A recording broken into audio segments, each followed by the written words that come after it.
इस ब्लॉग में आप Bangalore to Mysore bike ride की पूरी कहानी देख सकेंगे।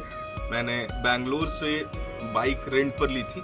रॉयल ब्रदर्स करके एक कंपनी है जो कई मेट्रो सिटीज़ में काम करती है और यहाँ पर आसानी से आप बाइक रेंट कर सकते हैं। जब ये यात्रा पूरी हो जाएगी तो बाइक रेंटल की पूरी कहानी, मुझे क्या क्या डॉक्यूमेंट्स देने पड़े, कितना खर्च हुआ, ये सारे डिटेल मैं आपको भेजूंगा।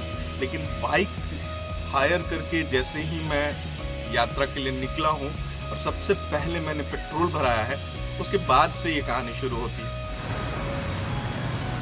मेरी ट्रिप में तो होता ही है कि जैसा आप सोचिए वैसा होगा नहीं, जो नहीं सोचा है वो सारी चीज़ें होती हैं। तो जो हुआ है, 1600 का पेट्रोल भराने के बाद लीकेज स्टार्ट हो गया और रास्ते में फंसा हूँ। अब यहाँ से गाड़ी ली और इनके हेल्प एंड सपोर्ट में कॉल करके मुझे 1 घंटे से ज़्यादा हो गए। ना हेल्प है ना सपोर्ट। मैंने जिससे गाड़ी ली है उससे फ़िलहाल यहाँ के वेयर हाउस का नंबर मांगा है और अगर यहाँ आसपास वेयर हाउस हुआ तो आसानी से गाड़ी बदलकर आगे की यात्रा शुरू कर सकेंगे। और अगर नहीं हुआ, अगर पूरा दिन इसी में गया, तब तो हो गया।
भूख लगी है तो रास्ते में रुका और ये हाईवे से नीचे एक रास्ता जाता है इस तरफ।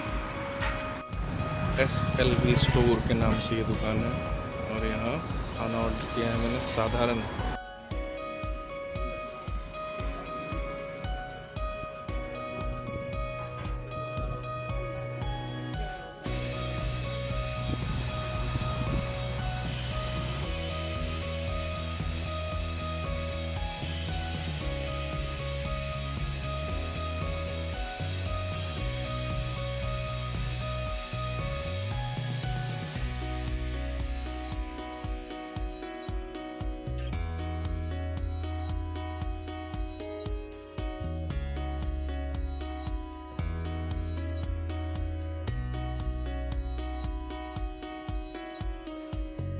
शहर के कई हाईवे और उस पर बने इस तरह के फ्लाईओवर्स लगभग एक जैसे लगते हैं। इसे देख के अंदाज़ा ही नहीं लगाया जा सकता है कि ये कौन सी जगह है, क्योंकि रांची में जो रिंग रोड बने हैं उस रिंग रोड में भी फ्लाईओवर्स से बाईपास के लिए इसी तरह का रास्ता है, इसी तरह का टनल है और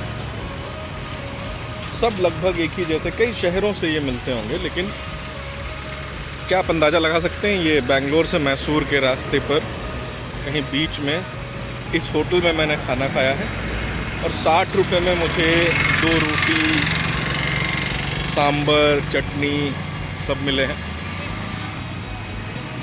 ये इसी हाईवे के किनारे छोटे छोटे घर हैं। देखिए कितने छोटे छोटे प्यारे से घर हैं,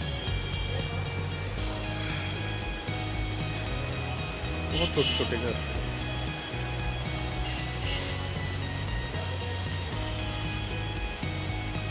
और ज़्यादातर साउथ इंडियन घरों में, हमारे घर में भी बाहर रिद्धि सिद्धि और गणेश लक्ष्मी की तस्वीर मिलेगी। इसके साथ यहाँ इस तरह की बहुत सारी तस्वीरें घर के बाहर लगाई जाती हैं। ऐसा माना जाता है कि इससे नज़र नहीं लगता।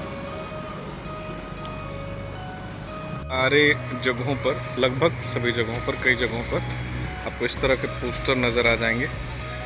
बीजेपी पार्टी के उम्मीदवार की तस्वीर कई जगह इस तरह लगी हुई है। तो यात्रा फिर शुरू हो रही है। यहाँ से खाना खाने के बाद मैं निकल रहा हूँ मैसूर की तरफ और इसी हाईवे से होते हुए, हाईवे इतना शानदार हाईवे है कि आपकी बाइक की स्पीड कब 100 को पार कर जाती है पता ही नहीं चलता। बहुत शानदार हाईवे, और हाईवे के किनारे बैरिकेटिंग है जिससे आप दूसरी तरफ नहीं आ सकते। आपको ऐसे बाईपास का, ऐसे कट का इंतज़ार करना पड़ता है और बहुत लंबी लंबी दूरी तक वो कट नहीं मिलता। तो इस वक्त घड़ी में मेरे लगभग 2:58 हो रहे हैं, यानी 3 बजने को आए। 3 बजे मैंने खाना खा लिया है और मुश्किल से 1-1.5 घंटे लगेंगे मुझे मैसूर पहुंचने में।